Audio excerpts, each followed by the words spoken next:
Existe una creencia fascinante, casi como una leyenda urbana, que está profundamente incrustada en el subconsciente del mundo digital.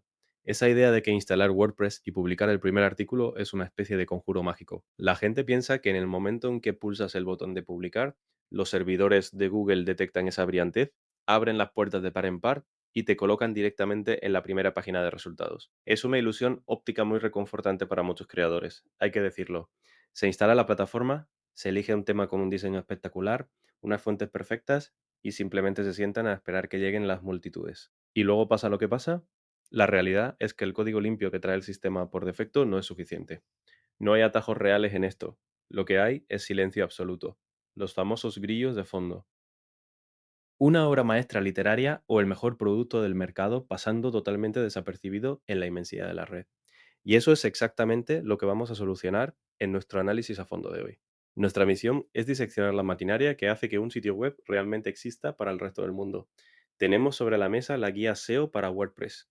Mejora tu posicionamiento, escrita por Jesús Vergara, y vamos a utilizarla como mapa para entender los engranajes ocultos de la visibilidad. Es una fuente fantástica, porque va directa al grano, sin rodeos. Vamos a desglosar esto porque antes de poder decorar una casa, es decir, antes de ponernos a crear contenido a lo loco, hay que asegurarse de que los cimientos sean de hormigón armado.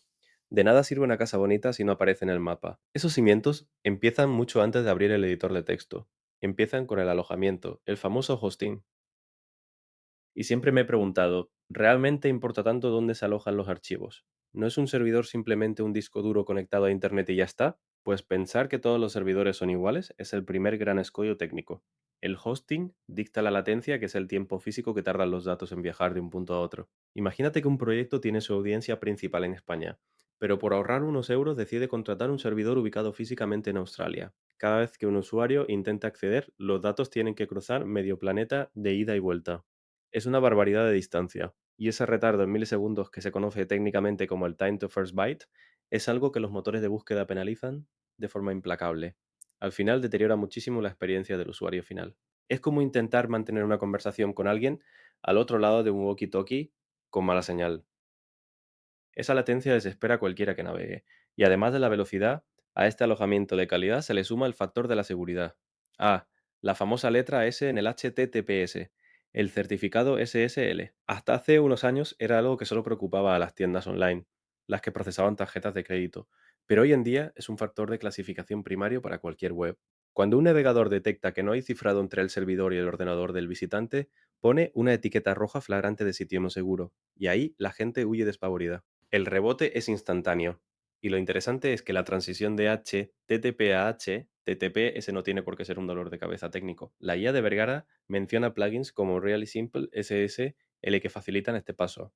Con un par de clics, fuerzan esa redirección y encriptan los datos en cuestión de segundos. Pero incluso con el servidor más rápido del mundo y una seguridad impenetrable, hay un error tan absurdo como catastrófico. Está escondido a simple vista en el panel de control. Vas a ajustes, luego a lectura y hay una simple casilla de verificación que dice, literalmente, pedir a los motores de búsqueda que no indexen este sitio. Dejar eso marcado por accidente es el equivalente a construir un rascacielos increíble, todo de cristal reluciente, y luego cubrirlo entero con una capa de invisibilidad. ¿De qué sirve el diseño si nadie puede verlo? Lo fascinante de esto es que es un mecanismo diseñado con súper buenas intenciones. Cuando un equipo de desarrollo está construyendo un proyecto, no quiere que Google rastree textos de prueba, imágenes temporales o plantillas que están a medio terminar, el típico texto de lorem ipsum. La casilla sirve para poner un cartel de cerrado por reformas a nivel de código. El problema sistémico ocurre cuando, tras semanas de trabajo, se lanza el proyecto al público. Se hace una campaña de marketing brutal. Hay confeti y a alguien se le olvida desmarcar esa casilla. El sitio web, a ojos de los buscadores, simplemente no existe en el índice mundial.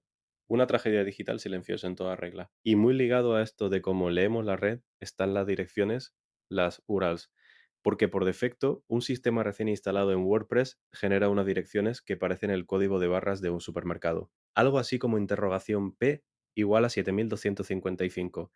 Algo ilegible. Esas son las llamadas URLs dinámicas o los identificadores de base de datos. Para un motor de búsqueda, una URL no es solo una dirección web, es el primer nivel de contexto semántico. Así que hay que cambiarlo obligatoriamente. Cambiar esa configuración en los enlaces permanentes a la opción que se conoce como nombre de la entrada transforma ese número opaco en algo legible en plan barra como hacer SEO con WordPress. Los motores de búsqueda necesitan leer las direcciones web como si fueran humanos para clasificar rápidamente el tema central del documento, antes incluso de ponerse a procesar todo el texto que hay dentro. Entonces ya tenemos los cimientos de hormigón. El servidor responde rápido, la conexión es segura con el SSL, no hay lonas de invisibilidad por culpa de la casillita y las direcciones tienen sentido. Una base sólida. Pasamos entonces de la infraestructura a la arquitectura interna, a lo que llaman la optimización on-page. Aquí es donde entra el famoso concepto de que el contenido es el rey. Pero si el contenido es el rey, la estructura tiene que ser su castillo. Y todo castillo empieza con los planos, que en este caso sería la investigación de palabras clave. Se mencionan herramientas como Google Keyword Planner o SEMrush, pero vamos a ver, ¿no hemos superado ya esa fase tan robótica de repetir una palabra clave 15 veces en un párrafo? Me suena a táctica de principios de los 2000. Pensar en palabras clave como términos aislados, que hay que embutir a la fuerza en el texto, es un error de bulto hoy en día. Ya no hablamos de repetición, hablamos de entidades semánticas y de intención de búsqueda. Herramientas de análisis de mercado como SEMrush no sirven para dictar qué palabras repetir como un loro, sino para entender cómo formulan las preguntas la gente real. Se trata de mapear la psicología del usuario. Si alguien busca, por ejemplo, zapatillas para correr sobre asfalto, hay que estructurar el documento para responder a esa necesidad específica aportando valor sobre la amortiguación o el desgaste. No solo repetir la palabra zapatillas 20 veces. Y esa respuesta empieza desde fuera de tu web. Empieza desde la mismísima página de resultados de Google con los famosos SEO titles que recomiendan llevar la palabra clave al inicio y las meta descriptions. Esas dos o tres líneas de texto gris debajo del enlace azul, que por cierto dicen que tienen que tener entre 150 y 160 caracteres. Pero aquí tengo que hacer de abogada del diablo. ¿Sigue importando realmente esa descripción? Es decir, con los sistemas actuales de inteligencia artificial de Google extrayendo fragmentos del texto automáticamente, ¿tiene sentido pasar tiempo redactando 160 caracteres perfectos? ¿O es solo carnaza inútil para el algoritmo? Es una duda súper legítima y mucha gente se la plantea, sobre todo porque los motores de búsqueda ya no usan las palabras concretas de esa etiqueta para calcular el posicionamiento directo. Entonces, ¿para qué sirve? Pues porque la metadescripción funciona exactamente como el escaparate de una tienda en una calle muy transitada. Si el escaparate es aburrido o directamente está vacío, los transeúntes miran hacia otro lado sin importar lo buena que sea la mercancía que tienes dentro.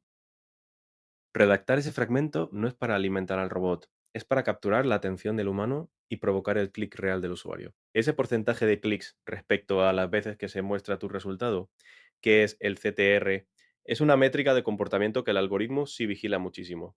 O sea, es invitarles a entrar a la tienda como un escaparate atractivo. Y una vez dentro, tanto el visitante como el robot de rastreo necesitan orientarse. La documentación hace mucho hincapié en la jerarquía visual mediante las etiquetas de encabezado, los famosos H1, H2 y H3, pero sorprende lo estrictas que son las reglas aquí, especialmente con el H1, porque es sumamente problemático poner varios títulos principales en una sola página. Destruye por completo la arquitectura de la información. Imagina abrir un libro impreso y descubrir que cada capítulo afirma ser el título principal de la obra completa. Sería un caos, no sabrías de qué va el libro. La etiqueta H1 es el envoltorio conceptual de toda la página, y por eso debe usarse una sola vez. A partir de ahí, los H2 actúan como los capítulos de ese libro y los H3 como las secciones dentro de esos capítulos. Una estructura de árbol clarísima.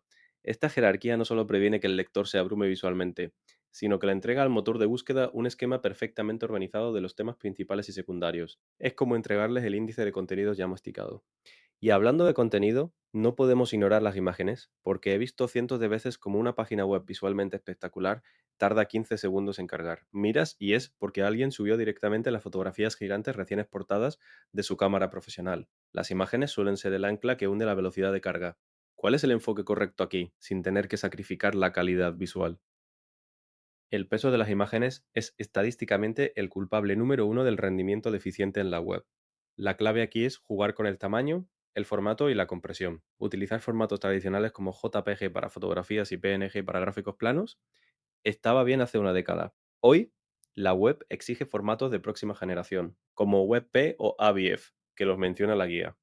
Esos formatos ofrecen una compresión brutal, reduciendo el peso muchísimo, pero perdiendo un porcentaje de calidad que es totalmente imperceptible para el ojo humano. ¿Y qué pasa con el alt text, el famoso texto alternativo?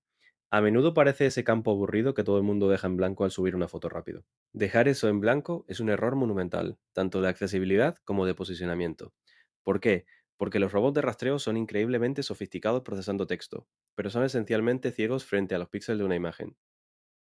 No saben lo que hay ahí, necesitan que se lo traduzcas. El texto alternativo fue diseñado originalmente para que los lectores de pantalla pudieran describirle la imagen a personas con discapacidad visual, y por extensión, es la única forma de traducirla a un formato que el algoritmo entienda. Describir la imagen de forma concisa y natural es abrir una puerta trasera riquísima para el posicionamiento. Pero claro, si nos paramos a pensar en esto y nos ponemos en la piel de quien gestiona una web, recordar comprimir la imagen en WebP, rellenar el texto alternativo, contar los 160 caracteres de la descripción, verificar que solo haya un H1, investigar la intención de búsqueda. Son muchísimas cosas. Hacer todo esto manualmente, artículo por artículo, todos los días, suena directamente a misión imposible, agotador. Y aquí es donde entran los copilotos tecnológicos de WordPress para salvarnos de la sobrecarga. La capacidad humana de recordar listas de verificación técnicas tiene un límite. Y ahí es donde brillan los plugins de SEO. Existen soluciones completísimas en el mercado. Yoast SEO, por ejemplo, te hace análisis en tiempo real, mide la legibilidad y te genera los mapas del sitio. All-in-One SEO destaca por ser muy intuitivo y se integra genial con tiendas online como Walker Motors. Y Rank Math, que últimamente se escucha mucho, es súper popular ahora mismo porque muestra métricas de SEO directamente en tu panel de control de WordPress. Es muy visual. Yo siempre he visto estos programas como tener a un corrector de estilo un poco gruñón sentado al lado mientras redactas. Que si un semáforo en rojo, que si un aviso naranja diciendo, oye, el párrafo es demasiado largo o te has olvidado de incluir la palabra clave aquí. Te guían paso a paso. Pero me pregunto, si seguimos a rajatabla todas las luces verdes que marcan estas herramientas, ¿podemos simplemente apagar el cerebro y confiar en que el trabajo está hecho mágicamente? Si conectamos esto con el panorama general, ese es quizá el mayor espejismo del posicionamiento asistido. Hay que entender que los plugins no hacen el SEO por arte de magia, son simplemente traductores de formato, no garantes de calidad. Transforman un buen texto en un conjunto de señales estandarizadas que las arañas de Google pueden consumir rápido. Pero conseguir todas las lucecitas verdes en un contenido mediocre que no aporta ningún valor original no va a engañar a los algoritmos actuales.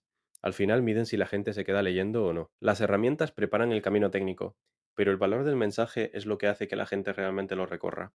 Además hay otros plugins clave que no son solo para escribir, como WP Smooth para comprimir imágenes masivamente o WP Optimize para limpiar la base de datos. Y redirección, que es vital para la gestión de los errores 404 y las redirecciones 301. A nivel de prestigio da muy mala imagen que un usuario pinche en un enlace y se encuentre un muro de página no encontrada.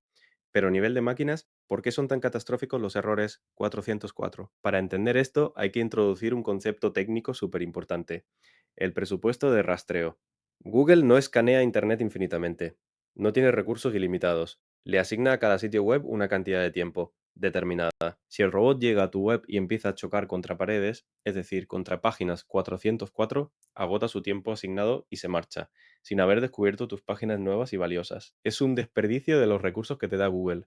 Y ahí es donde entra la magia de la redirección 301. Funciona de forma similar a cuando alguien se muda de casa y va a correos a dejar un aviso de cambio de dirección para que le reenvíen las cartas. Un 301 no solo evita que el visitante vea un error frustrante, sino que a nivel estructural toma toda la reputación, la autoridad y el historial acumulado por esa dirección antigua y se lo transfiere íntegramente a la nueva URL. Es proteger tu patrimonio digital. Y esto nos lleva directamente a cómo circula ese patrimonio, esa autoridad, por toda la red. Porque ya tenemos el contenido de los plugins, pero una web no es una isla aislada en medio del océano. Su supervivencia depende de cómo se conecta. El famoso link building, la obtención de enlaces desde fuera, mediante guest blogging, recuperando enlaces rotos, usando redes sociales, es un mundo en sí mismo. Pero quiero detenerme en el enlazado interno, la estructura dentro de tu propia web. El enlazado interno es, a menudo, la herramienta de posicionamiento más potente y más infravalorada que existe bajo el control directo de quien administra la web. Se recomienda incluir entre 2 y 5 enlaces internos por página. Cada enlace interno funciona como una tubería por la que fluye la relevancia.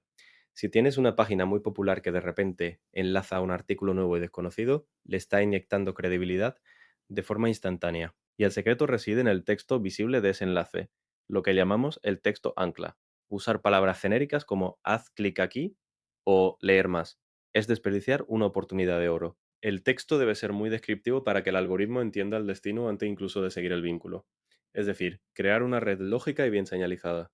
Y hablando de organizar esa red internamente, la guía menciona un debate eterno en la gestión de WordPress, categorías frente a etiquetas, Voy a retomar mi papel de abogada del diablo. ¿No es redundante usar ambas? Al fin y al cabo parecen lo mismo con distinto nombre. Las dos sirven para agrupar artículos. Es una confusión sistémica muy habitual, pero tratarlas igual diluye por completo la estructura de la información de tu web. Imagina un gran archivador metálico de oficina. Las categorías son los cajones principales de ese archivador. Son amplias, jerárquicas y mutuamente excluyentes. Si tienes un blog de recetas, un cajón es recetas de carne y otro es postres. Un documento pertenece a un cajón principal para no perderse. ¿Y las etiquetas entonces que pintan ahí? Las etiquetas son los pequeños post-its de colores que pegas en los documentos sueltos, dentro del cajón. Son detalles hiperespecíficos y transversales. Un post-it podría decir vegetariano o sin gluten, y puede aplicarse a documentos que están en cajones diferentes. Con esa imagen del archivador se entiende perfectamente. Es poner orden en el caos absoluto. Y esta estructura, con categorías jerárquicas y etiquetas fluidas, evita que los usuarios y Google se pierdan en bucles infinitos. Todo esto repercute directamente en la famosa experiencia de usuario, la UX. Y ninguna experiencia puede ser buena si hay lentitud, el rendimiento y la velocidad son cruciales si se miden con herramientas como Google PageSpeed Insights. La documentación sugiere usar migas de pan para la navegación y, sobre todo, sistemas de caché para solucionar la lentitud. Menciona plugins como WP Supercache o W3 Total Cache, pero el concepto de caché suele sonar súper abstracto para mucha gente.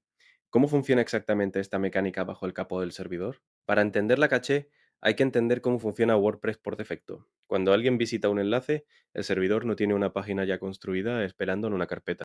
El sistema tiene que ir a la base de datos, preguntar por el título, luego buscar el texto, luego buscar las imágenes correspondientes, ensamblarlo todo en ese momento como si fuera un rompecabezas de código y finalmente enviarlo al navegador del usuario.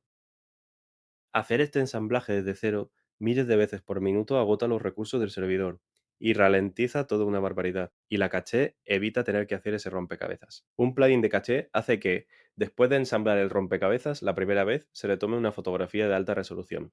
A partir de ese momento, a los siguientes visitantes no se les ensambla el código de cero. Simplemente se les entrega una copia de la fotografía, casi instantáneamente. El tiempo de respuesta pasa de tardar varios segundos a meros milisegundos. Y eso a los algoritmos de Google les fascina. Aquí es donde la cosa se pone realmente interesante, porque ya tenemos los cimientos, la estructura on-page optimizada, los plugins configurados y el sitio volando en velocidad gracias a la caché. Todo listo. Pero la guía de Vergara explora una frontera técnica un poco más profunda. Entramos en el terreno de hablar con las máquinas directamente en su idioma nativo, con los esquemas de datos y las reglas estrictas de rastreo.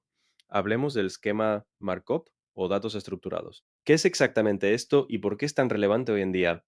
Los datos estructurados son la respuesta tecnológica a la ambigüedad del lenguaje natural. Piensa que un algoritmo puede leer la palabra Apple en tu texto y dudar si estás hablando de la empresa tecnológica que hace teléfonos o de una manzana que compras en el mercado. El robot no tiene ese contexto humano por defecto. El esquema markup, que normalmente se implementa en un formato de código llamado JSON LD, es una capa que es invisible para los humanos que leen la web pero cristalina para las máquinas. Le dice al buscador sin ningún margen de error: oye, esta página contiene la reseña de un producto con una puntuación de 4 sobre 5. O esto es un evento que ocurre el viernes a las 8. O esto es una receta que requiere 30 minutos de preparación. Y esa es exactamente la información que luego extrae Google para crear esos resultados tan chulos visualmente en el buscador. Los famosos resultados enriquecidos o rich snippets, las estrellitas amarillas de valoración, los tiempos de cocción de una receta, las fotos en miniatura. No solo te posiciona mejor, sino que te hace destacar muchísimo frente a los resultados aburridos, que solo tienen texto. Y no solo nutre los resultados visuales enriquecidos de hoy, sino que es la columna vertebral que están utilizando las nuevas funciones de inteligencia artificial generativa en las búsquedas para construir sus respuestas rápidas. Es el vocabulario del futuro de la web. Se puede implementar fácilmente usando generadores o plugins específicos como Schema Pro.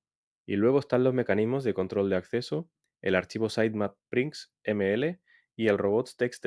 Si el sitemap es, digamos, el mapa del tesoro que le entregamos a los buscadores diciendo aquí está mi mejor contenido, el archivo robots.txt hace exactamente lo contrario. Si volvemos al concepto del presupuesto de rastreo temporal del que hablábamos antes, hay áreas de un proyecto digital que no aportan absolutamente ningún valor en una búsqueda pública de Google. Páginas de acceso con contraseña para los administradores, carritos de compra que están vacíos o paneles de configuración internos de WordPress.